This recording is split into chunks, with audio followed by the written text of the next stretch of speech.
Source des richesses, la terre devient de plus en plus la source des conflits en Côte d'Ivoire. Les autorités préfectorales et les membres de l'institution, le médiateur de la République, consacrent même tout leur temps au règlement de ces conflits fonciers. La question de la gestion des conflits fonciers est donc préoccupante, d'où ces travaux de formation.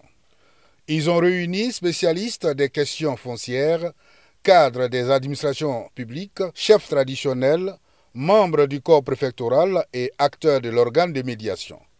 Objectif, réfléchir sur l'amélioration du règlement des conflits fonciers. Il faut leur donner le vrai contenu de la loi pour leur faciliter la médiation pour la gestion des conflits. Toutes les articulations des procédures qui permettent de sécuriser les droits du domaine foncier rural. Ouvrant les travaux, le secrétaire général de l'organe de médiation, Nguessan Zekre-Suzanne, a témoigné la reconnaissance de son institution au programme des Nations Unies pour le développement, pour son appui. Le règlement des conflits fonciers représente un réel défi pour la préservation de la cohésion sociale dans notre pays.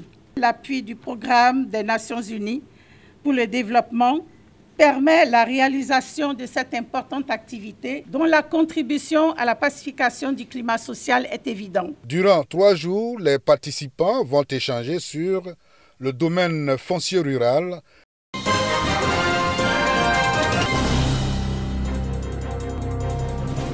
Le CNDS, Conseil national du dialogue social, invite les différents ministères à s'impliquer dans le comité en charge du recensement des revendications du 1er mai, jour de célébration, la fête du travail. C'est l'une des recommandations de l'organisation.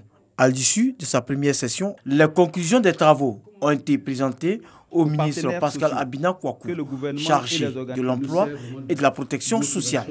Le gouvernement se félicite de ce que le dialogue social ait triomphé dans le cadre de la résolution de la crise dans le secteur éducation-formation et invite les partenaires sociaux à une culture de la négociation dans le cadre du règlement des conflits collectifs.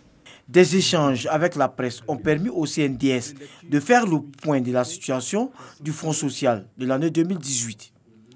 Ambition affichée, accroître le dispositif de veille sociale. Nous avons donc décidé de mettre en place un organe de veille qui va être à l'affût des informations concernant le monde du travail, donc être nécessairement informé de ce qui se prépare pour pouvoir apporter autant que faire se peut des réponses avant que les faits ne se réalisent. Mais pour que cet organe marche, il faut qu'il soit partout en Côte d'Ivoire. Le Conseil national du dialogue social est créé par décret en novembre 2007. Il est composé de représentants du gouvernement, des employeurs et des travailleurs. Son rôle, installer et maintenir le dialogue entre les partenaires sociaux.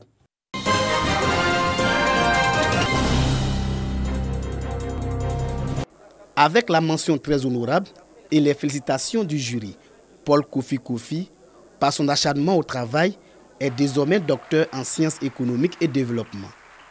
Employabilité des diplômés du secteur éducation-formation en Côte d'Ivoire, thème de la soutenance. Dans son approche, l'impétrant a montré que la formation technique et professionnelle peut être la solution de la question de l'employabilité des diplômés. J'ai pendant toute ma carrière travaillé sur les questions d'emploi et d'éducation-formation.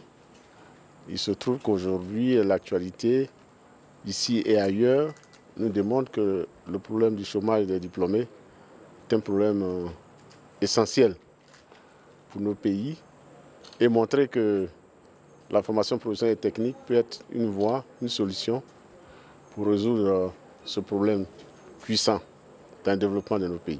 Les universitaires sont venus de toute l'Afrique francophone pour assister à cette thèse sur un thème d'actualité dans de nombreux pays. Nous avons eu droit à un travail de belle facture qui peut être universellement partagé dans l'espace francophone, dans l'espace anglophone et même lusophone, eu égard au contenu propre à faire face aux problèmes auxquels se trouvent confrontées les sociétés contemporaines.